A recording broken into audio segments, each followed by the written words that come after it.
Bismillahirrahmanirrahim.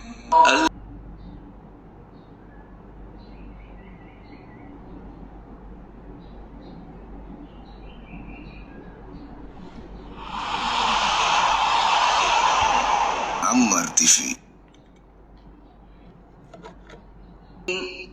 A'udzu billahi.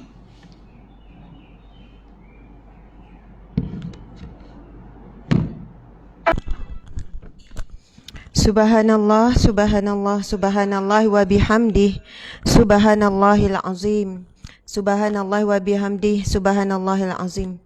Itu adalah merupakan satu hadis Nabi sallallahu alaihi wasallam yang mana Nabi bersabda, kalimatani, dua kalimah, habibatani, yang sangat dicintai oleh Allah. Habibatani, dua kalimah yang dicintai oleh Allah. Khafifatani 'alal lisan, ia ringan pada sebutan lidah. Saqilatani fil mizan, ia berat pada timbangan mizan. Masya Allah, iaitu zikir subhanallah wa bihamdi subhanallahil azim. Nanti saya tuliskanlah hadis tersebut. Sahabat-sahabat dimati Allah sekalian, dah dijadikan satu bentuk nasyid. Jadi kalau kita dengarlah berapa kali, insya-Allah kita boleh hafal. Dan memang seronok bila kita dapat menghafal hadis Nabi walaupun pendek. Subhanallah. Anak-anak kecil lagi cepat hafal. Kita ulang buka YouTube ke contohnya. Dia duduk dengar lama-lama dia boleh ikut. Macam zikir tadi kita dengar, itu adalah suara Imam Muda Ashraf. Siapa yang nak cari, Ustazah tak pernah dengar first time, sahabat-sahabat boleh cari kalimatani habibatani. Kalimatan pun dah keluar dah. Zikir kalimatan. Macam itulah. Kan kalau kita dengar tadi tu kalimatan habibatan ila rahman, khafifatan 'alal lisan, saqilatani fil mizan, subhanallahi wa bihamdi subhanallahil azim. Okay. Dua kalimah yang dicinta oleh Allah, sungguh ringan pada sebutan, namun berat pada timbangan. Timbangan mana ni? Timbangan mizan di mahsyar kelak. Dia pemberat timbangan amal soleh kita.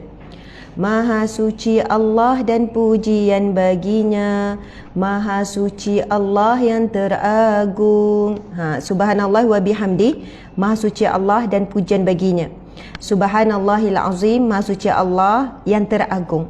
Automatik bila kita hafal hadis ni, kita telah pun menghafal maksudnya sekali. Bagi saya sangatlah bagus apabila ada hadis-hadis pendek seperti ini telah dijadikan satu bentuk hiburan Islamik. Macam itulah. Okey, alhamdulillah sahabat-sahabat yang dimati Allah sekalian. Assalamualaikum warahmatullahi wabarakatuh.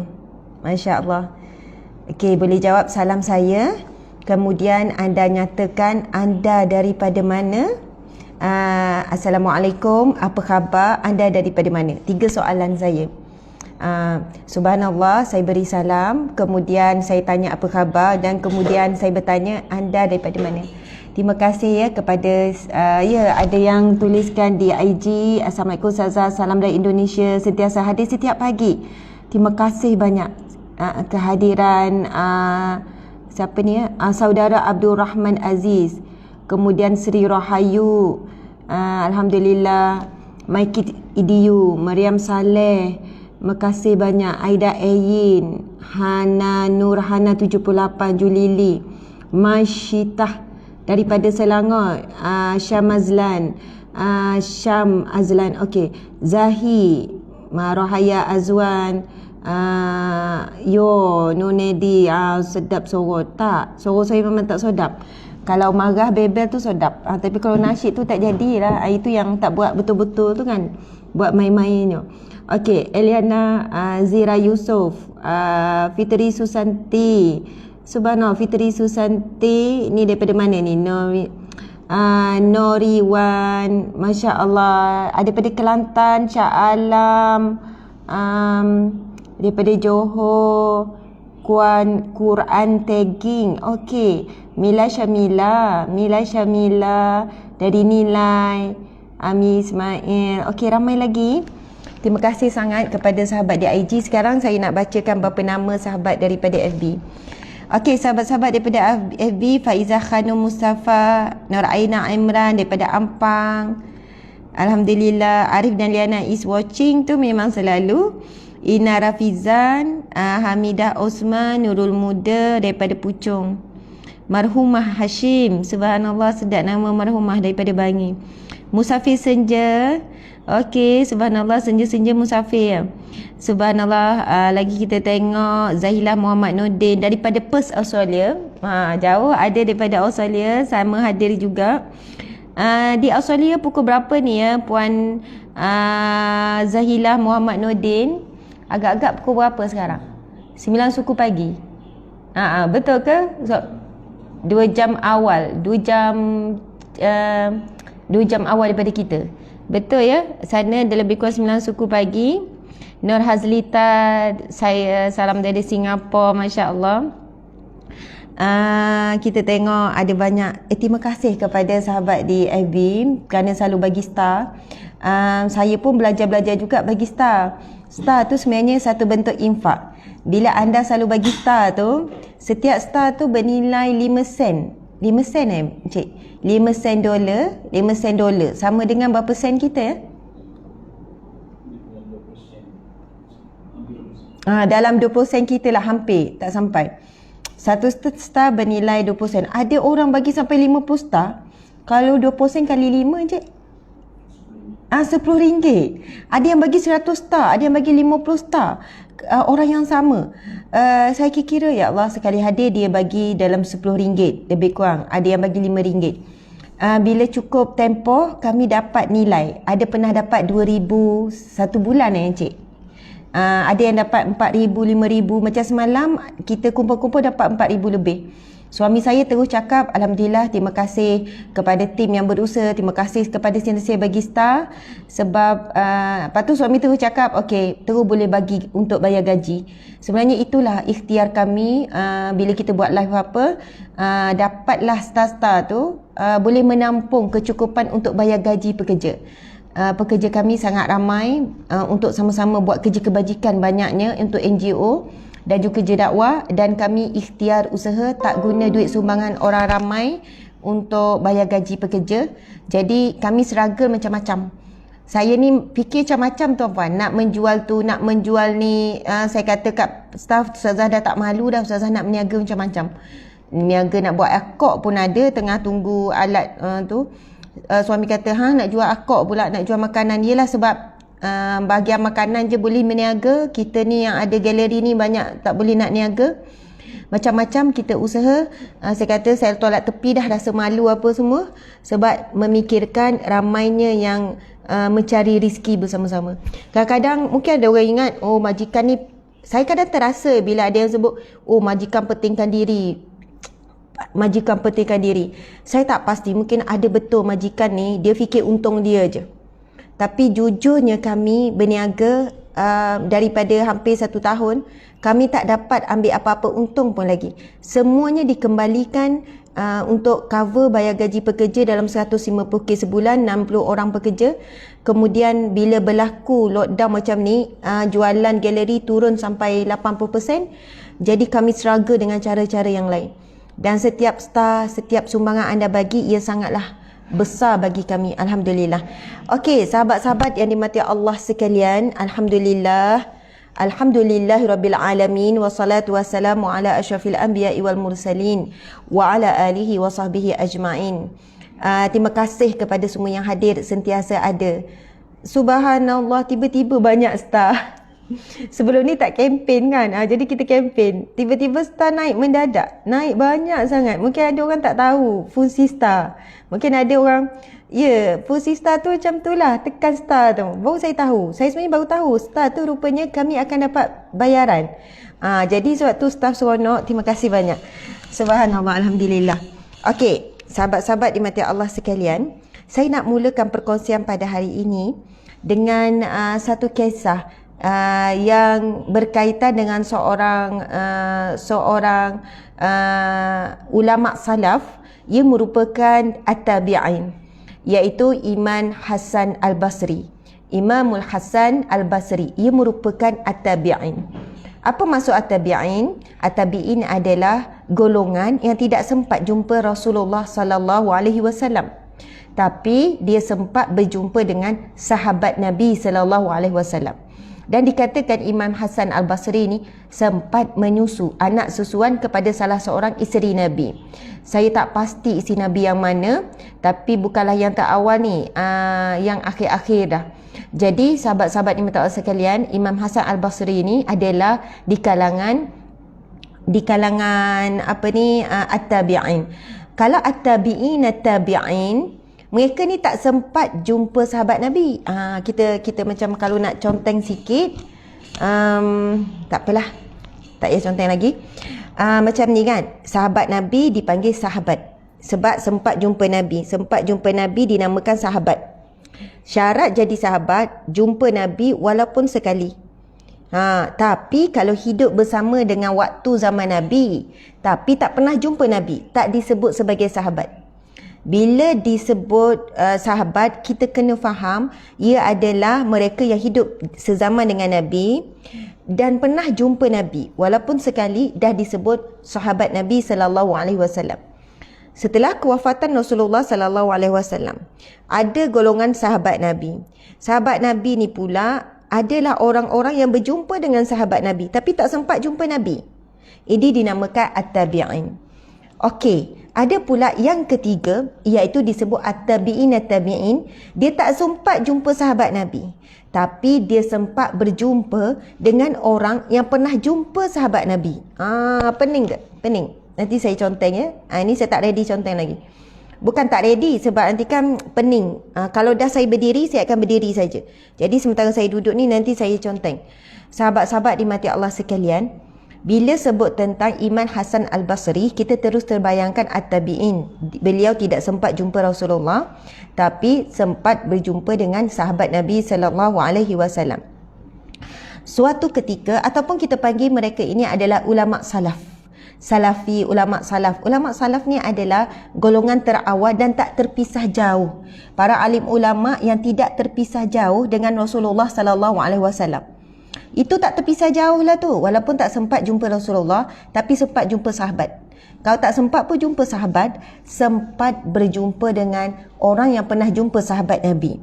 Jadi mereka ini lebih dekat dengan Rasulullah, lebih tepat pengetahuan, lebih sahih dari sudut mungkin hukum hakam, dari sudut semualah. Dan kita bukan mengatakan bahawasanya ulama selepas itu tidak tepat. Sebab ada subhanallah, ada disiplin ilmu yang kita belajar ni, fiqh ke akidah ke, ada disiplinnya yang untuk menjaga ketulinan, kesahihan, keabsahan ilmu ni. Subhanallah. Tapi mungkin orang tak faham apa yang disebutkan tentang ulama salaf. Ada yang menyebutkan definisi 200 tahun. Dalam tempoh 200 tahun selepas kewafatan Nabi. Maksudnya golongan yang tidak terpisah jauh dengan Nabi dalam tempoh 200 tahun. Contoh, kita sekarang dah terpisah dengan Nabi 1442 tahun. Bukan 200 tahun, 1442 tahun. Maksudnya lebih kurang dalam hampir 1500 tahun dah kita terpisah dengan Nabi sallallahu alaihi wasallam. Baiklah. Suatu hari Imam Hasan Al-Basri didatangi dalam majlis ilmunya beberapa orang yang mengadukan masalah. Ini normal bila ada alim ulama, tempat mereka mengadu masalah kepada alim ulama. Sahabat yang dimata Allah sekalian, saya pun sebenarnya ada kisah benar yang lain juga. Ada kisah benar yang lain yang berlaku hari ni. Masya Allah. Tapi saya cerita dulu pasal Imam Hasan Al-Basri ni. Itulah bagi orang yang soleh, bagi orang yang beriman, walaupun masalah dunia, dia merujuk kepada alim ulama. Kalau hari ini bukan saya kata salah nak merujuk kepada pakar-pakar dia. Contoh masalah berkenaan dengan bisnes, rujuk pakar bisnes kan. Masalah bankrupt, rujuklah kita sebut AKPK. AKPK, sahabat-sahabat AKPK. Aku kau fikir. Macam tu kan, kau nak ingat aku kau fikirlah sendiri. AKPK ni bagus. Saya pernah duduk dalam satu pejabat dengan wakil AKPK. Masa saya kerja Jabatan Agama dulu sebagai perunding rumah tangga, seminggu sekali AKPK akan tumpang pejabat kami, unit runding cara yang duduk di kawasan shopping complex. Kami ditempatkan di shopping complex supaya memudahkan orang ramai datang. Jadi saya ingat lagi, seminggu sekali pegawai AKPK akan datang. Sebab dia kata kami belum mampu lagi nak set up pejabat, jadi mereka minta. Saya syukur sangat sebab ada banyak kes berkenaan dengan pengurusan bankrupt, pengurusan duit lah. Jadi masa tu saya ambil manfaat untuk menuntut ilmu daripada AKPK ni. Mereka pakar dalam bidang keuangan. Bila berlaku bankrupt, berlaku hutang yang bertimbun, tak mampu bayar, apa-apa sajalah, dia boleh bantu. Okey, bukan maksud saya kita ketepikan semua pakar tu, tetapi subhanallah, jangan ketepikan alim ulama dalam merujuk hal walaupun bab dunia. Kalau kita fikir masalah bankrupt ni, takkan nak rujuk tok guru pula, takkan nak pergi jumpa syekh-syekh pula, takkan nak jumpa ni pula. Subhanallah, Allahu Akbar. Kita kena usahakan dari pelbagai sudut. Okey, kita tengok Imam Hasan Al-Basri didatangi dalam majlis ilmunya. Ialah orang ramai mendatangi, lalu bertanya. Ada salah seorangnya bertanya, "Wahai Imam, wahai Syekh, sesungguhnya kami dah kahwin lama tapi belum dikurniakan anak." Lalu Syekh pun menjawab, Imam Hasan Al-Basri menjawab, "Beristighfarlah, perbanyakkan istighfar." Kemudian orang kedua pula bertanya, "Kami ni tak ada, maksudnya hidup miskin, al-fuqara, miskin, meminta-minta, susah sangat. Apakah amalan, apa yang kami boleh buat? Usaha dah macam-macam tapi tetap sempit hidup." Lalu Imam Hasan Al-Basri menjawab, "Istighfarlah, perbanyakkan istighfar." Allahu Akbar. Kemudian orang ketiga pula tanya, "Imam, Syekh, kami ni ada masalah. Masalahnya kami ada kebun dan kemarau dah lama kan, air hujan tak turun, jadi kebun kami ni kekeringan, pokok dah nak mati. Apakah yang perlu kami buat?" Ini mereka bukan tanya pertanian, bukan tanya sekian-sekian, tapi mereka merujuk kepada Ustazah, zaman tu mana ada Kementerian Pertanian ke apa. Tuan-puan sekalian, Saidina Umar, ketika pemerintahan Saidina Umar radhiyallahu anhu, kalau kita baca sejarah sahabat-sahabat, Masya Allah, ni masa saya belajar master, belajar tentang kepimpinan, ada bab tentang kepimpinan setiap para khulafa Rashidin. Saya kena buat kita panggil apa tu, bukan thesis, kita assignment. Assignment adalah kajian, antaranya kajian perbandingan sistem pemerintahan 4 khulafa Rashidin. Siapa 4 tu? Saidina Abu Bakar, Saidina Umar, Saidina Ali, Saidina Uthman. Subhanallah, Saidina Uthman, Saidina Ali. Memang keempat-empat khulafa Rashidin ni ada kekuatannya tersendiri. Subhanallah, Saidina Abu Bakar dengan caranya, Saidina Umar dengan caranya, Masya Allah, mereka saling melengkapkan sistem pemerintahan khulafa. Dan sebenarnya macam kita juga tuan-puan sekalian, kita tak boleh buat perbandingan lah Perdana Menteri yang sentiasa berubah. Kalau kita buat perbandingan, kita akan melihat sisi kekurangan. Kan kita kata, oh tak macam yang tu dulu gini, yang ni gini, yang ni gini. Sebab orang akan kerap buat perbandingan berbanding bab kekurangan. Biasa kita buat perbandingan ni bukan bab kelebihan. Oh kelebihan yang ni, yang ni kelebihan yang ni, ini kelebihan ni. Tak, biasanya kekurangan yang akan dibangkitkan, disebut, di highlight adalah kekurangan. Jadi subhanallah, Saidina Umar radhiyallahu anhu antara khulafa ar-Rashidin yang sangatlah kreatif, proaktif, inovatif, progresif. Sesuai dengan sikapnya, Saidina Umar ni sesuai dengan sikapnya apa? Dia lebih dominan kepada seseorang yang berani, seorang yang banyak idea, seorang yang subhanallah inovasi yang sangat banyak. Ketika Saidina Umar melihat ada berlaku ramainya kematian di kalangan penghafaz Al-Quran dalam satu perang, kan selepas Rasulullah meninggal dunia, berlaku riddah, iaitu murtad beramai-ramai. Selepas Rasulullah wafat, bila dikhabarkan tentang kewafatan Rasulullah, ramainya riddah, iaitu ramainya murtad ramai-ramai. Subhanallah, sampai Sayyidina Abu Bakar pergi di hadapan khalayak ramai ketika ini, dilantikkan menjadi khalifah, bukan pengganti, penyambung kepada perjuangan Rasulullah. Sebab tak ada siapa yang boleh gantikan Rasulullah, tapi penyambung amanah untuk menjadi khalifah. Sayyidina Abu Bakar berkata, sesungguhnya barang siapa yang ketahuilah bahawasanya Muhammad itu telah pun mati, tetapi Allah itu hidup. Maka barang siapa yang menyembah Allah, sesungguhnya dia akan sentiasa di dalam Islam. Macam itulah lebih kurang ayat. Sesungguhnya siapa yang beriman kepada Muhammad, Muhammad itu telah mati. Sayyidina Abu Bakar mengingatkan supaya janganlah kerana Nabi Muhammad meninggal terus murtad. Soalannya mereka Islam selama ni kerana Nabi Muhammad, bukan kerana Allah. Sesungguhnya Allah itu hidup kekal selama-lamanya. Subhanallah, tuan-puan sekalian, berlaku peperangan menentang orang-orang yang murtad sebab dilihat kesan dia menjakit-menjakit, dan ada beberapa peristiwa lah yang menyebabkan, tuan-puan sekalian, Musailamatul Kadzab yang mengaku Nabi semakin berkuasa dan sebagainya. Subhanallah, pengikut-pengikutnya sampai berlaku bunuh-membunuh dan kematian para hafiz, para hufaz yang menghafaz Al-Quran dalam jumlah yang banyak. Sahabat-sahabat Nabi yang pergi perang tu kebanyakannya hafaz Quran. Lalu Sayyidina Umar, masa ni Abu Bakar lagi jadi khalifah, jadi pemimpin, jadi Perdana Menteri. Lalu Sayyidina Umar mencadangkan kepada Abu Bakar supaya menuliskan Al-Quran. Sayyidina Abu Bakar tak bersetuju peringkat awal. Sebab Sayyidina Abu Bakar kata, macam mana kita nak tulis Al-Quran? Rasul tak pernah tulis. Kita nak kumpul-kumpulkan dan nak tulis dalam satu mushaf, Rasul tidak pernah buat. Mula Sayyidina Abu Bakar menolak.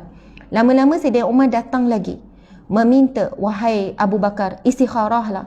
Kan, kamu ni lah, bagi aku gini Sayyidina Umar ni, sahabat yang baik, cadang ni. Mulakan proses penulisan. Subhanallah, akhirnya Sayyidina Abu Bakar ni memang seorang yang sangat hati-hati. Akhirnya Sayyidina Abu Bakar buat istikharah bersetuju. Peringkat itulah permulaannya sejarah. Dan kalau kita tengok kenapa kan disebut Rasam Utsmani, sebab ketika zaman Sayyidina Utsman lah penulisan secara sistematik, tetapi dimulakan inisiatif oleh Sayyidina Umar. Yang saya nak sebutkan, sahabat-sahabat, masa zaman Sayyidina Umar radhiyallahu anhu, inilah jabatan-jabatan mula ditubuhkan. Jabatan kebajikan, jabatan Kementerian Kesihatan, Kementerian Pertanian, Kementerian Peternakan, pelbagai kementerian dibentuk oleh Sayyidina Umar radhiyallahu anhu. Seorang yang sangat proaktif, progresif, inovatif, semua itulah. Subhanallah, dan dia sangat berani. Soalannya bukanlah mengatakan bahawasanya ini Nabi tak buat, bid'ah. Dia ada urusan-urusan yang mana ia boleh dilakukan, dibentuk. Sama juga kalau yang tahu sejarah solat tarawih dan sebagainya, melibatkan bagaimana Sayyidina Umar radhiyallahu anhu. Dan berlaku juga perubahan. Masa Sayyidina Abu Bakar minum arak, kena, ini tak silap saya 40 kali kena sebat. Tapi pada zaman Sayyidina Umar menambah jumlah sebatan kepada pelaku yang minum arak. Kerana pada zaman Sayyidina Umar peminum arak semakin bertambah. Jadi ada ijtihad. Sayyidina Umar bukanlah mengubah hukum hakam, tetapi mana-mana yang tergantung kepada situasi, Sayyidina Umar berani untuk melakukannya. Subhanallah. Dan kita tahu selepas Rasulullah, yang paling benar dan paling dekat dengan amalan Rasulullah ada Sayyidina sahabat Nabi. Yang empat-empat khalifah tu antara yang paling dekat. Dan hadis yang sahih, Nabi pernah bersabda, sekiranya ada Nabi selepasku, Masya Allah, Nabi mengiktiraf kedudukan Sayyidina Umar.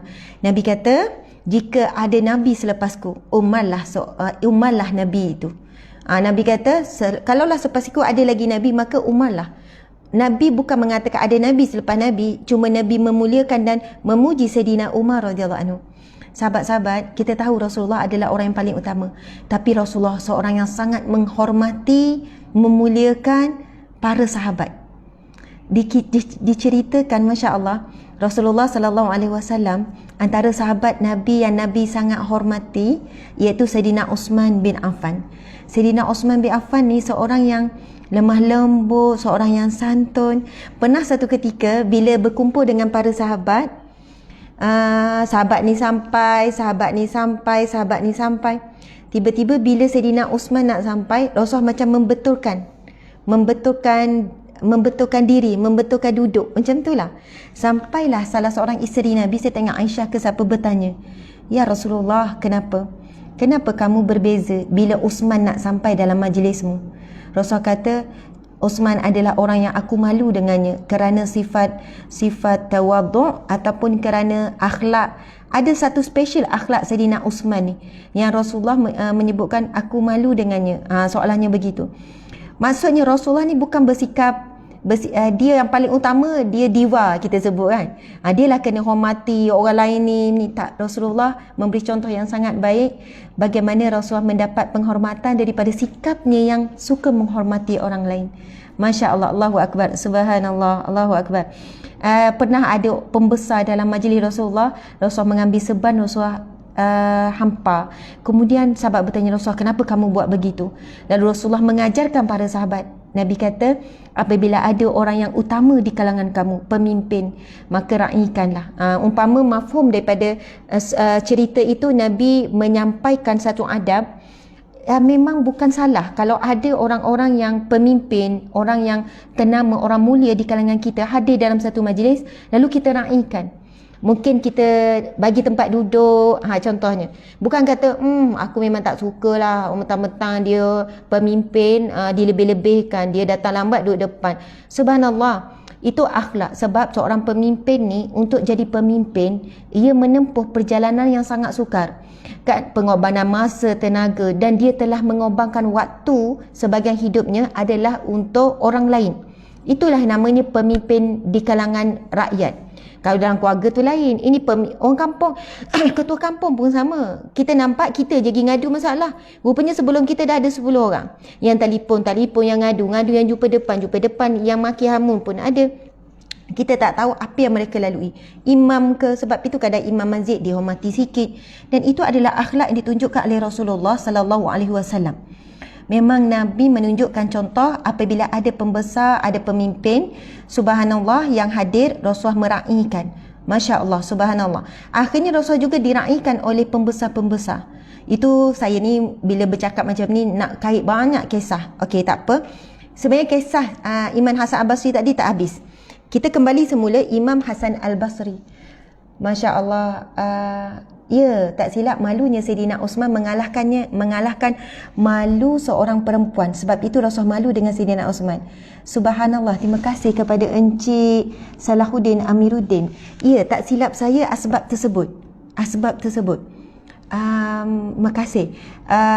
Sebab Rasulullah memuji sifat malu Sayyidina Osman. Lalu Rasulullah berkata, Masya Allah, Allahumma salli Muhammad, sesungguhnya aku malu dengan Osman kerana sifat malunya Sayyidina Osman itu melebihi malunya seorang anak gadis. Macam itulah. Dan maksud pemalu Sayyidina Osman ni adalah malunya dia dengan Allah, santunnya Sayyidina Osman dengan Allah, merasakan selalu macam Allah itu melihat. Macam kita contohnya kan, dengan crush, belum kahwin. Kan kita macam malu, macam kembang badan, rasa tak pijak tanah, jalan pun hati-hati. Kali pertama jumpa mertua kan, malu kan, ketar-ketar, subhanallah. Jadi akhlak Sayyidina Osman ni sangatlah malunya dengan Allah. Yalah, kalau pemalu dengan Allah, sentiasa jaga diri, tak buat maksiat, nak cakap pun malu, fikir apa Allah pandang, apa Allah catat, macam mana Sayyidina Osman. Sebab itu bila Sayyidina Osman, ada kisah kan Sayyidina Osman bila melintasi kubur, pengsan, Sayyidina Osman pengsan. Kemudian diangkat Sayyidina Osman ke rumah, lepas tu dia sedar, ditanya, wahai Osman, kenapa kamu pengsan bila melalui kuburan? Sayyidina Osman kata, aku takut tentang azab kubur. Aku bimbang, aku takut azab kubur. Ketakutan tu, azab kubur tu sampai pengsan. Lalu sahabat bertanya, wahai Osman, bukankah kamu telah dijamin syurga? Kan Sayyidina Osman di antara sahabat Nabi yang telah disebut Nabi dijamin syurga. Abu Bakar fil jannah, Nabi kata. Umar fil jannah, Osman fil jannah, Ali fil jannah. Dan ada beberapa orang sahabat Nabi yang disebut Nabi dijamin syurga. Lalu Sayyidina Osman berkata, ya benar, aku dijamin syurga. Tetapi aku tidak pernah dijamin Rasulullah untuk selamat daripada azab kubur. Masya Allah. Itu akhlak para sahabat Nabi. Sahabat Nabi ni, Allahu Akbar. Itulah kita kalau di kubur kan biasa, tak ada perasaan apa kan. Kita kalau pergi ziarah orang mati pun mungkin insaf berapa minit, kita rasa macam insaf, berubah, tapi mungkin bertahan berapa minit, berapa jam, berapa hari. Subhanallah, sahabat-sahabat Nabi ni bila dengar tentang syurga, mereka tak bayangkan diri mereka dalam syurga. Mereka tak bayangkan. Bila bercakap pasal syurga, mereka menangis kerana mereka tidak membayangkan diri mereka dalam syurga. Dan bila mereka membayangkan neraka, sahabat-sahabat semua, mereka membayangkan mereka dibakar dalam neraka. Sebab itu mereka boleh menangis, sambung balik baca Quran, pensan, kejut, sambung balik baca Quran, jumpa ayat tentang neraka, menangis sampai pensan, kerana mereka membayangkan mereka yang akan diazab. Sedangkan mereka tu telah dijamin syurga sebahagiannya oleh Rasulullah sallallahu alaihi wasallam. Kita pula bila baca ayat neraka, kita tak bayangkan, kita rasa kita macam selamat. Bila baca ayat syurga, kita senyum, kita bayangkan kita dalam syurga. Itu perbezaan yang ketara. Tapi tak salah pun kita ada harapan nak masuk syurga. Dan tak salah pun sahabat-sahabat dimati Allah sekalian, untuk kita membayangkan kita sama dengan api neraka. Cuma nak bagi tahu perbezaan kita sahabat, sebab dia direct dengan Rasulullah sallallahu alaihi wasallam. Masya-Allah, Allahu Akbar, subhanallah. Tapi Rasulullah memuji kita, sahabat-sahabat di mata Allah sekalian. Rasulullah pernah menyebutkan tentang kita, qaumun yaji'una min ba'dikum yajiduna sawfan wa yu'minuna bih. Nabi mengatakan bahawa iman kita umat akhir zaman ni adalah umat iman yang sangat pelik. Nabi kata sangat hebat.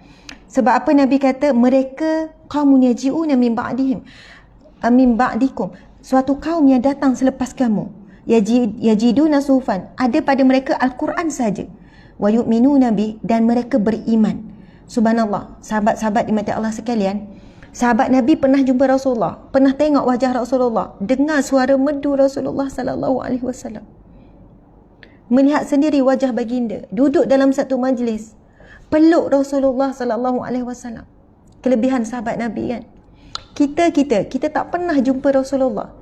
Kita tak boleh nak menggambarkan indahnya wajah Rasulullah, lembut dan merdunya suara Rasulullah, kita tak pernah. Subhanallah. Sebab itu Nabi SAW mengagumi iman umat akhir zaman. Nabi kata mereka tak pernah berjumpa denganku. Yang ada pada mereka hanyalah suhuf Al-Quran yang sampai pada mereka, tetapi mereka beriman dengannya. Mereka pegang teguh dengan Al-Quran, dengan hadis. Siapa? Nabi sedang cakap tentang siapa? Tentang kita, umat akhir zaman yang tak pernah jumpa dengan Nabi. Subhanallah, Allahu Akbar. Tetapi dalam hati kita ada kerinduan kepada Rasulullah sallallahu alaihi wasallam. Rindu nak jumpa Rasulullah, nak jumpa Nabi kita dalam syurga, nak duduk dalam satu majlis dengan Rasulullah. Kita nak benar-benar, hari ni kita baca hadis Nabi kan, yang sampai kepada kita. Satu hari nanti mudah-mudahan Allah makbulkan hajat besar kita untuk masuk syurga Allah, nak duduk dalam satu majlis dengan Rasulullah. Kita boleh dengar direct daripada Rasulullah sallallahu alaihi wasallam. Sebab itu orang yang hadir majlis ilmu, orang yang mendengar hadis-hadis Nabi, dalam majlis itu dibacakan hadis-hadis Nabi, itu ciri-ciri orang yang bakal berjumpa dengan Rasulullah sallallahu alaihi wasallam. Ya, sebab apa sahabat-sahabat? Nabi bersabda, "Iza marartum bi riyadil jannah farta'u." Fama riyadil jannah ya Rasulullah? Rasul menjawab, hilaku zikri. Nabi kata, apabila kamu nampak taman syurga, maka kamu kena singgah. Nabi kata, farta'u, itu fi'il amal, singgahlah, singgah. Sahabat bertanya, fama riyadil jannah, di mana itu taman syurga ya Rasulullah? Ada taman syurga ke di muka bumi ni ya Rasulullah? Rasul menjawab, hilaku zikri, majlis zikir, majlis ilmu. Subhanallah. Siapa yang hadir ke majlis ilmu, umpama kita sekarang, iaitu disebut riyadil jannah, taman syurga. Ciri-ciri orang yang akan berada di taman syurga Allah yang sebenar di akhirat kelak adalah mereka yang suka hadir dan berdiam di taman syurga Allah yang sementara di dunia. Majlis ilmu ni disebut majlis zikir. Kenapa majlis zikir? Majlis zikir masuk apa? Sebut tentang Allah, sebut tentang Rasulullah, sebut ayat Quran, sebut hadis Nabi. Zikir juga membawa masuk majlis ingatan. Ingat siapa? Kita duduk belajar-belajar ni setiap pagi ni, ustazah ngajar untuk ingat Allah, untuk ingat Rasulullah sallallahu alaihi wasallam. Sebab itu Nabi sebut hilaku zikri. Ada juga majlis baca Yasin je, itu pun majlis zikir lah tu. Ada tu jumpa-jumpa selawat-selawat, itu majlis zikir jugalah tu sahabat-sahabat yang mati Allah sekalian. Masya Allah. Dan itu antara ciri-cirinya. Itu hadis Nabi yang lain Nabi sebut. Man salaka tariqan yaltamisu fihi ilman sahalallahu lahu tariqan ila jannah. Barang siapa yang menempuh jalan menuju ilmu, menuntut ilmu, Allah akan permudahkan baginya jalan ke syurga. Itu sabda Nabi. Sebab itu nak istiqamah majlis ilmu hadir ni bukan senang. Ada banyak cabaran. Tapi ciri-ciri orang yang akan duduk di syurga Allah, di taman syurga Allah sebenar, dia suka berdiam dan hadir dalam majlis ilmu walaupun alam maya. Walaupun alam maya begini, Allah Maha mengetahui, Allah sedang menyaksikan, Allah sedang mencatat, para malaikat sedang mencatat siapa yang hadir. Jadi mudah-mudahan kehadiran kita pada hari ini, semalam, dalam mana-mana majlis ilmu disaksikan oleh para malaikat, dicatat menjadi saksi di mahsyar kelak. Subhanallah. Amin ya rabbal alamin. Okey, sahabat-sahabat dimati Allah sekalian, minta maaf sangat sebab saya tak sudahkan lagi cerita Imam Hasan Al-Basri tadi. Jadi macam berkait-kait macam tu kan.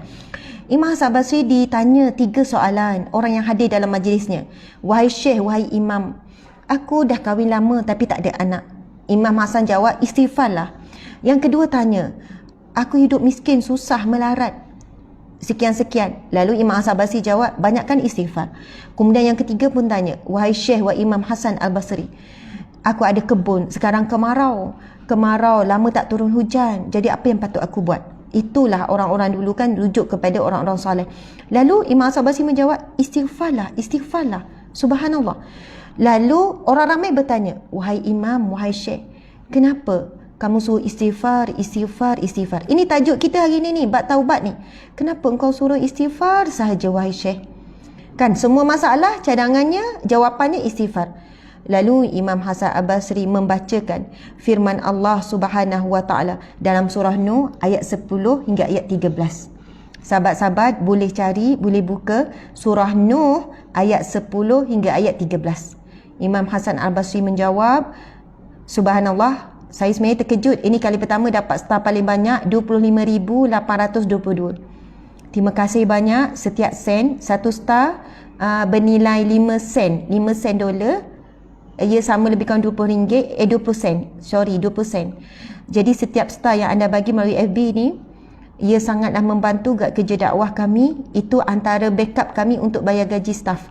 Sungguh kami sendiri tak pernah ambil walaupun 1 sen, tak pernah ambil, dapat je terus buat bayar gaji staff. Sekarang ni lagi struggle, kadang-kadang tak boleh bayar serentak, bayar berperingkat. Begitulah sahabat-sahabat. Okey.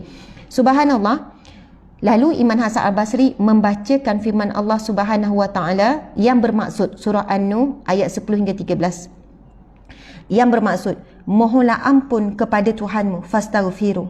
Mohonlah ampun kepada Tuhanmu. Ini firman Allah, maksudnya kata-kata Allah kepada kita. Allah berfirman, mohonlah ampun kepada Tuhanmu.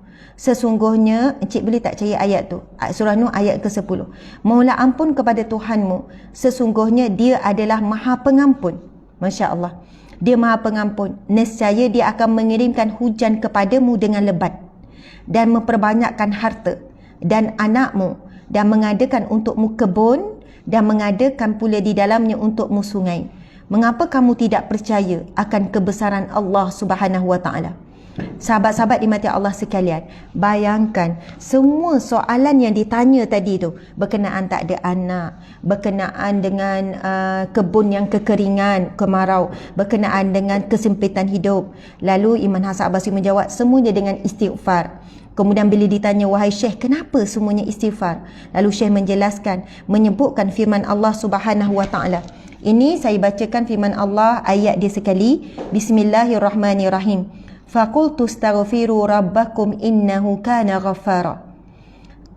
Surah Nuh ayat 10. Sehingga aku berkata kepada mereka, pohonlah ampun kepada Tuhanmu, sesungguhnya dia Maha Pengampun. Yursilis samaa alaikum midrara. Sekiranya kamu berbuat demikian, kamu mohon ampun, ia akan menghantarkan hujan lebat mencurah-curah kepadamu. Hujan lebat mencurah-curah. Terjawab soalan yang pertama tadi tu, iaitu berkenaan dengan kemarau yang berlaku. Kemudian wayumdidkum bi amwalin wa banina wa yaj'al lakum jannatin wa yaj'al lakum anhara. Dan ia akan memberi kepada kamu dengan banyaknya harta kekayaan serta anak pinak. dan ia akan mengadakan bagi kamu kebun-kebun tanaman serta mengadakan bagi kamu sungai yang mengalir di dalamnya, iaitu ketika di syurga. Subhanallah. Sahabat-sahabat dimati Allah sekalian, begitulah kalau kita tengok para alim ulama. Dan saya ada banyak kisah yang saya rasa macam takjub, kagum bagaimana kesan istighfar. Subhanallah. Kalau kata ustazah, saya istighfar sebab mengharapkan masalah saya selesai, boleh ke? Saya kata tak salah. Tak salah istighfar mengharapkan supaya masalah yang Allah uji ni selesai. Yang menjadi masalah apabila semata-mata tujuan itu yang jadi masalah. Subhanallah. Ada yang wanita datang, dia kata, ustazah, saya dah istighfar 1000 kali tapi masalah tak settle. Ustazah, saya bukan 1000 kali, saya buat 5000 kali ustazah, tapi tak settle pun masalah saya. Kenapa ustazah? Tanya kan soalan. Dan minta maaf, saya bukanlah jawab nak peli, bukan niat nak peli, niat nak bantu betul-betul dia. Yang bertanya ni dalam keadaan tidak tutup aurat sempurna. Lalu saya tanya dia balik, minta maaf puan yang kecil hati, puan dah banyak istighfar, banyak daripada saya. Subhanallah, bukan senang. Ya ustazah, saya buat 5000, lepas solat saya buat 1000. Sebab saya dengar camat ustazah kata cerita-cerita sekian-sekian, istighfar. Saya buat ustazah. Saya tanya dia, puan faham tak istighfar? Istighfar ialah istighfar, astagfirullah. Puan faham tak maksud istighfar? Maksud istighfar mohon ampun dengan Allah. Betul ustazah? Betul, kita mohon ampun dengan Allah. Okey. Saya tanya dia lagi, kalau puan buat salah, contohnya dengan suami, puan minta maafkan dengan suami. Ya, saya minta maaf. Lepas tu puan apa? Saya tak ulang lagi lah. Kalau kesalahan tu memang besar, saya takkan ulang. Jadi istighfar ini bukan sekadar lidah, astagfirullah. Kita mohon ampun dengan Allah pada lidah, buktikan dengan perbuatan. Kalau kita minta maaf dengan, contohnya dengan mak ayah kita buat salah, kita pun tinggalkan apa yang mak ayah tak suka. Minta maaf, mak, minta maaf, saya takkan ulang lagi. Itu baru minta maaf betul-betul. Tapi kalau baru lepas minta maaf, lepas tu buat lagi, itu permainkan minta maaf. Lama-lama mak kita pun kata, kau tak payahlah nak minta maaf dengan mak. Lepas kau minta maaf, kau ulang lagi. Kau betul-betul tak nyesal sebenarnya. Contoh. Allahu Akbar. Tapi Allah Maha Pengampun. Kadang-kadang kita istighfar main-main, Allah sangat besar pengampunan dia, sahabat-sahabat dimati Allah sekalian. Saya kata, kalau puan faham tentang istighfar, bukan pada lidah saja puan. Dia mesti dibuktikan dengan perbuatan. Itu disebut oleh Nabi SAW. Laisal imanu bitamanni. Iman itu bukan hanya omongan kosong. Walakin ma wukira fi qalbi wa sadaqa amaluhu. Tetapi apa yang diikrarkan di hati, nekat minta ampun dengan Allah, wa sadaqa amaluhu, dibuktikan dengan perbuatan. Perbuatan tu menjadi pembuktian. Masya Allah. Jadi apa maksud ustazah? Ustazah nak sampaikan apa? Puan memang mahu ampun dengan Allah, tapi di waktu yang sama puan bermaksiat dengan Allah. Puan betul-betul tak sebenarnya mahu ampun dengan Allah? Maksud ustazah, minta maaf, pakaian puan tak macam puan mahu ampun dengan Allah. Puan masih pakai pakaian ketat, puan masih pakai tudung singkat. Ini bukan judge, saya bukan judge puan. Saya kata, cakap nak susun ayat tu takut orang kecil hati. Saya bukan nak judge puan, cuma puan dah jumpa dengan saya ikhtiar, puan kata masalah tak selesai lagi. Mungkin puan bukan betul-betul minta ampun dengan Allah. Bukan betul-betul.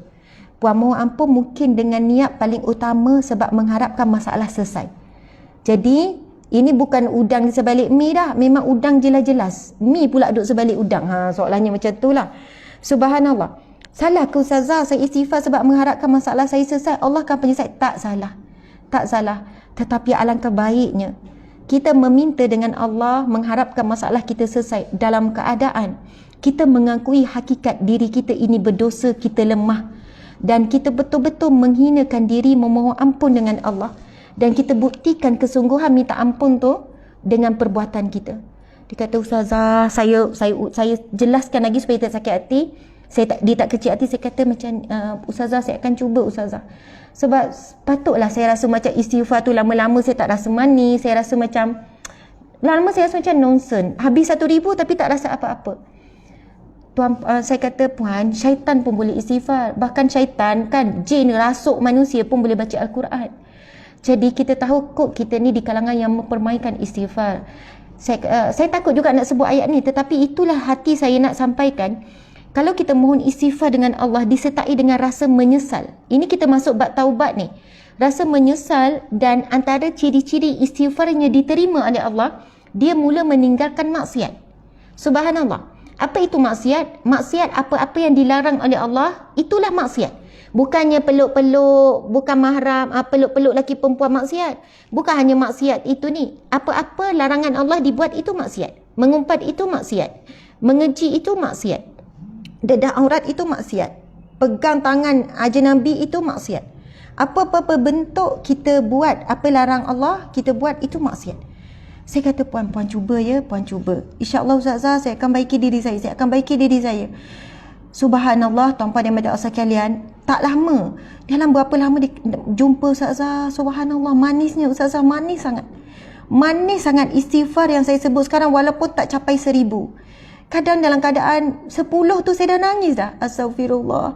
Sebab saya mula faham erti istighfar ni adalah kita macam menyesali. Dan sekarang ni bila saya istighfar, saya bayangkan dosa saya, ya Allah, banyak Ustazah, bertahun-tahun saya dedah aurat. Allah ampunkan tak saya? Saya istighfar Ustazah, saya bayangkan banyaknya dosa saya dengan anak, dosa saya dengan adik-beradik, menyakiti, saya ego dengan adik-beradik. Kadang saya sound dia orang, dosa saya kata Ustazah, saya betul-betul macam merasai kemanisan dan nikmat mengucapkan kalimah istighfar. Lepas tu saya kata, macam mana keadaan puan sekarang? Dia kata, Ustazah, sebenarnya masalah utama saya bukan masalah tu. Maksud puan, masalah tu bukanlah settle sangat Ustazah, tapi hati saya makin kuat. Dan masalah tu macam settle. Subhanallah. Masa tu saya dapat ilmu baru. Saya kata, rupanya kadang-kadang bukan masalah is masalah. Problem is not problem. Macam tu.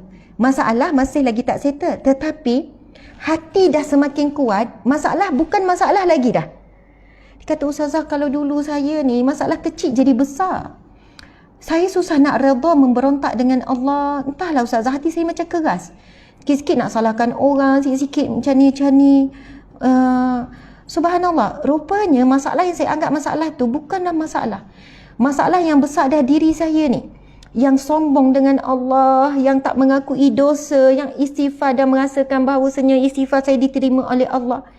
Sebab itu, Masya Allah, bila sahabat-sahabat dimati Allah sekalian, bila para ahli ulama melihat apa jua masalah, kan, tapi para ahli ulama menyarankan untuk istighfar. Subhanallah, bukan istighfar sajalah, disusuli jaga solat, jaga aurat, semua mesti kena taubatan nasuha. Saya nak tutup, walaupun hari ni tak sempat baca hadis Nabi. Sebenarnya tuan-puan boleh tengok, saya dah siap dah tu tuliskan firman Allah dengan hadis Nabi. Dah siap dah firman Allah dengan hadis Nabi SAW. Tapi tak apalah, hari ni mukadimah kita, sebab kita dah habis tajuk yang pertama berkenaan dengan ikhlas dan menghadirkan diri. Dan tajuk kita yang seterusnya adalah berkenaan dengan Sahih Riyadhus Salihin, tajuk taubat. Jadi hari ini adalah mukadimah. Esok kita akan mulakan baca firman Allah dan hadis Nabi yang disusun oleh Imam Nawawi dalam kitab Riyadhus Salihin ini. Siapa yang baru hadir, sebab saya tengok ada peningkatan, kuliah bersama dengan Ustazah Asma dilakukan setiap pagi. Pukul 7 bermula. Kadang seriap pukul 8, kadang lampau suku macam tu lah. Pukul 7 bermula setiap pagi kecuali Sabtu dan Ahad. Jadi esok hari Jumaat, hari nak Khamis kan. Okey. Saya tutup dengan satu kisah. Ada seorang wanita bankrupt. Dia tangguh hutang 2 juta lebih. Dikejar juga dengan alung. Cerita pendeknya, ini saya kenal sangat. Wanita ni saya kenal sangat. Sebab pernah berurusan. Pernah pergi kilang dia. Pernah rapat. Masya Allah. Baru-baru ni, sebelum lockdown ni, lockdown betul-betul masa boleh operasi sikit-sikit tu, dia datang ziarah. Menangis-nangis dia bercerita pada saya. Sebab saya tahu ceritanya. Bagaimana bila bisnes dia serahkan kepada seseorang, perniagaan dia, kilang dia diserahkan pada seseorang dengan penyerahan yang baik. Tetapi orang tersebut tidak amanah. Pendek cerita, akhirnya kilang itu dikembalikan kepada dia. Proses penukaran belum berlaku sempurna, tapi orang ni dah seleweng. Jadi bank cari dia dengan hutang yang sangat banyak. Rupanya orang yang sebelum yang dia serahkan tu buat hutang juga dengan alung. Dia diugut pagi, petang, malam. Ugutan melibatkan nyawa, kan, macam-macam lah. Rumah nak ditarik, kereta nak dilelong, macam-macam. Benda tu berlaku dalam keadaan yang tempoh yang pendek. kilang dengan rosak, pekerja semua lari. Tujuan dia nak serahkan, dia dah tak nak sibuk-sibuk dah dengan pengurusan dunia ni. Maksud dia nak fokus benda lain, benda yang dia rasa macam yelah, orang kata nak hijrah lah. Tak nak dah sibuk-sibuk bisnes, walaupun untung dia juta sebelum tu. Tiba-tiba berlaku begitu, dia menangguh hutang pula juta-juta.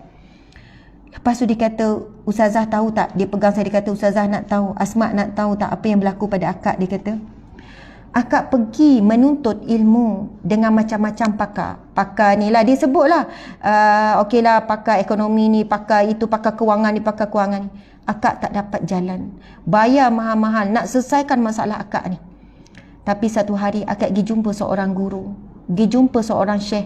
Dia sebut, ini memang guru pondok, orang yang alim, umur dah 80 lebih, macam tu lah lebih kurang. Saya pernah cerita dari ceramah yang terdahulu, tapi nak sebutnya, dia pergi jumpa syekh ni, dia bagi jumpa dengan guru, panggil baba tak silap saya, orang tua dah umur 80 lebih, Masya Allah. Dia cerita masalah, lepas tu Tok Guru ni tanya, berapa hutang? Berapa hutang boleh selesai semua masalah? Berapa jumlah hutang? Boleh selesai masalah bank, boleh selesai masalah dengan alur, masalah ni, walaupun bukan dia yang buat. Lepas tu dia sebutlah nilai berapa juta, saya tak ingat lah, 3 juta ke, 2.4 juta ke, macam tu lah, juta-juta lah. Lepas tu dia kata, oh, Tok Guru ni pun jawab, tak susah pun, sikit je tu. 2.4 juta tu tak banyak pun, sikit je tu. Dia kata, tahu tak Asma? Dia panggil saya Asma sebab memang rapat. Akak ni bila dengar Tok Guru tu kata sikit, kita ni rasa macam dah berat sangat dah beban kita ni, tiba-tiba tu kata sikit. Tak banyak mana pun, sikit je. 2.4 juta tu tak ada banyak macam tu lah ayat. Dia kata, apa maksud guru? Apa maksud baba? Kenapa? Banyak tu baba, banyak. Susah hati, dia kata sampai terfikir nak bunuh diri. Dia kata, tahu tak Asma, akak ni sampai tahap rasa nak makan racun, nak isi dalam nasi, makan sama-sama suami anak-anak. Lebih baik mati daripada dikejar alung hidup macam ni, tiba-tiba daripada kita tak ada masalah, datang menderu-deru masalah. Dia kata, bolehlah Tok Guru tu kata sikit je. Lepas tu, apa maksud baba? Dia tanya, apa maksud guru? Apa maksud syekh? Dia kata, macam ni lah. Dia bagi cadangan. Dengar dulu sampai habis. Tapi bagi saya guru ni sangat hebat, sangat bijak cara dia jawab. Dia kata, cabut mata tu, cabut mata. Cabut dua-dua mata tu, cabut, bagi dekat saya. Bagi dekat saya. Kenapa? Baba nak buat apa? Tok Guru nak buat apa?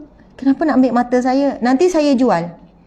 Nanti saya jual. Mungkin ada orang-orang kaya kat Amerika ke, kaya dekat Brunei ke, orang kaya yang mata dah rabun ke, nak mata baru, nak mata elok. Mata elok kan? Elok kan? Cabut, saya jual. InsyaAllah dapat 2.4 juta tu. InsyaAllah dapat. Saya hubungilah mana-mana bilioner orang kaya, 24 juta tu sikit je. Kita jual mata tu, lepas tu kita bagi, ni selesai semua masalah ni. Lepas tu lah dia kata, tahu tak, akak menangis tak berhenti-henti, menangis. Saya ni masa tu dah menangis dah. Menangis sebab apa? Faham apa yang nak disampaikan oleh Tok Guru ni. Masya Allah. Lepas tu dia kata, lepas tu dia jawab, dia kata, Tok Guru, mata ni tak ada nilai berapa juta pun. 10 juta pun saya tak akan jual mata ni. Dia kata, 20 juta pun saya tak akan jual. Berapa pun nilai yang nak diberikan, saya tak akan jual mata ni. Lepas tu Tok Guru ni jawab, baru kamu faham betapa kayanya Allah Subhanahu Wa Taala. Mata yang kamu kata 10 juta pun tak boleh beli, 20 juta pun tak boleh beli, Allah bagi kita percuma. Allah bagi kita percuma, dia kata. Allah bagi percuma. Kamu guna berapa tahun dah mata ni, Allah bagi percuma. Allah jaga mata kita ni walaupun kita tak ada letak ubat ke, nak letak air cukup ke apa ke, tuan-puan sekalian. Masya Allah, Allahu Akbar. Tok Guru ni jawab, dia kata, mata tu Allah bagi percuma, yang kamu kata tak ada nilai. Lepas tu dia kata, kamu kena yakin bahawasanya kalau kamu betul-betul meminta dengan Allah, Allah Maha Kaya, Allah Ya Ghani Ya Mughni, kamu sebenarnya minta betul-betul tak dengan Allah, dengan masalah yang kamu hadapi ni. Kamu sedar tak Allah itu Maha Kaya? Allah bagi ni, tak kira lagi harga jantung ni, tak kira lagi harga pendengaran ni. Telinga tu telinga, pendengaran tu datang daripada mana? Ramai orang ada mata tapi tak boleh melihat. Penglihatan tu benda lain, mata tu benda lain. Pendengaran tu lain, lidah ni lain. Lidah ni kita nampak, boleh bercakap tu tak pelik ke boleh bercakap tu? Boleh keluar suara tu. Masya Allah. Akal Allah bagi apa semua? Semua tu Allah bagi percuma. Allah ya ghani, Allah yang maha kaya. Lepas tu Tok Guru ni kata, Tok Guru ni pesan, kamu sekarang balik mohon ampun dengan Allah sungguh-sungguh. Selama ni kamu rasa kamu kaya kerana kudrat kamu. Selama ni kamu rasa kamu hebat, boleh buka kilang kerana kamu hebat. Kalau sebelum ni dia kata, Ustazah Asma, akak kena Tok Guru ni kena ketuk sampai menangis, sampai subhanallah. Dan start daripada tu akak betul-betul sujud menangis pada Allah, mohon ampun dengan dosa. Selama ni selalu sandarkan pada hebat tu akulah, pandai tu akulah, bijak urus kewangan itu akulah, kaya tu akulah. Ya Allah, Allahu Akbar. Bahawa akak sedar selama ni akak sembah Allah dalam solat, tapi sebenarnya akak membesarkan diri. Saya menangis sampai bengkak mata. Saya kata, ya Allah, ilmu yang mahal Allah nak bagi pada saya, ilmu yang mahal. Dia kata, Asma, bila mohon ampun dengan Allah betul-betul, Tok Guru ni kata, mohon ampun, taubat dengan Allah, taubat. Berhenti salahkan orang tu yang kamu duk cerita tu, yang menipu kamu, berhenti salahkan. Ini daripada Allah. Allah nak ajar kamu, Allah nak didik kamu. Kalau dulu kamu tinggi, kamu ada kilang, kamu ada untuk sekarang, bila Allah nak jatuhkan kamu, Allah hantarkan kamu seorang orang manusia tu, kamu terus jatuh, berganda-ganda jatuh. Kamu duk salahkan orang tu kan, kamu salahkan orang tu, kamu pergi nuntut, kamu cari, apa yang kamu dapat? Sekarang apa yang Allah buat ni, Allah nak suruh kamu berubah. Taubat, dia kata start daripada tu akak taubat sungguh-sungguh, istighfar, mohon ampun. Ya Allah, Allahu Akbar. Dan apa yang berlaku, dia kata, Asma, tak lama rezeki yang tak disangka-sangka datang. Saya kata, macam mana pula akak boleh settle macam mana? Allahu Akbar, Allahu Akbar. Dia kata, Allah Maha Besar. Ada hamba Allah yang dermawan, yang berharta jadi partner. Dia kata, Asma, bayang siapa yang nak jadi partner? Kalau bisnes tu maju, ramai nak jadi partner. Sekarang bisnes akak bankrupt. Tanggung hutang. Tapi ada hamba Allah kata dia nak bangunkan semula bersama. Dan dia sanggup nak bayar hutang-hutang tu. Dia kata dalam tempoh berapa bulan, Asma, dia kata, akak mampu bayar balik hutang-hutang tu. Dia kata, kalau fikir logik, memang tak logik. Datang apa pun formula, nak selesai hutang, memang tak jadi. Rupanya bila datang ujian yang berat, sehinggalah kita betul-betul menundukkan diri, mohon ampun dengan Allah, Allahu Akbar, Allah buka jalan. Itu Allah berfirman dalam surah At-Talaq ayat 2 hingga ayat 4, wa man yattaqillaha yaj'al lahu makhraja. Barang siapa yang bertakwa kepada Allah, ciri-ciri orang yang bertakwa, sentiasa bertaubat, sentiasa istighfar, mohon ampun dengan Allah, dekat dengan Allah. Wa man yattaqillaha yaj'al lahu makhraja. Barang siapa yang bertakwa kepada Allah, yaj'al lahu makhraja, diberikan jalan keluar. Ada masalah serumit mana, sebesar apapun, Allah akan beri jalan keluar. Wa man yattaqillaha yaj'al lahu makhraja wa yarzuqhu min haitsu la yahtasib. Dan diberikan rezeki yang tidak disangka-sangka. Tuan-puan sekalian, ada rezeki yang kita usahakan. Usaha setakat tu dapat. Tetapi ketahuilah, ada rezeki yang lebih besar dan lebih luas daripada itu, iaitu rezeki yang tak disangka-sangka. Kalau kita berniaga hari ini 10 biji, rezeki nilai 10 biji itulah. Kita 10 bungkus itulah. Itu namanya rezeki yang diusahakan. Biasanya dia setara apa yang kita usaha kita dapat. Tetapi ada rezeki yang lebih luas, iaitu namanya rezeki yang tidak disangka-sangka. Wa yarzuqhu min haitsu la yahtasib. Dan engkau akan diberikan rezeki yang tidak disangka-sangka. Ini tak usaha pun dapat. Tak disangka-sangka, tak terfikir di akal, tapi Allah boleh aturkan semuanya. Masya Allah. Subhanallah, muslimin muslimat dimati Allah sekalian. Kita tutup kuliah kita perkongsian hari ini dengan firman Allah surah Nuh ayat 10 hingga 13 tadi, yang mana yang bermaksud, mohonlah ampun kepada Tuhanmu, sesungguhnya Dia Maha Pengampun. Maksudnya Allah perintahkan supaya kita mohon ampun, istighfar. Dan istighfar ini bukan hanya pada lidah, tuntutannya adalah dengan perbuatan kita, membuktikan kita mohon ampun dengan Allah. Kita hijrah, kita tukar pakaian kepada pakaian yang Allah suka. Itu tanda-tanda orang yang betul-betul istighfar, bertaubat. Kita hijrah cara hidup kita. Kita hijrah cara kita bergaul. Kita hijrah cara kita cari rezeki, lebih barakah apa semua. Kita hijrah solat kita lebih khusyuk. Kita hijrah zikir kita semakin banyak. Hijrah suka baca Quran. Itu semua hijrah daripada yang lebih baik kepada yang lebih baik. sesungguhnya nescaya dia akan mengirimkan hujan kepadamu dengan lebat. Dia bukan maksud hujan fizikal semata-mata, tetapi hujan ini mewakili rezeki tuan-puan sekalian.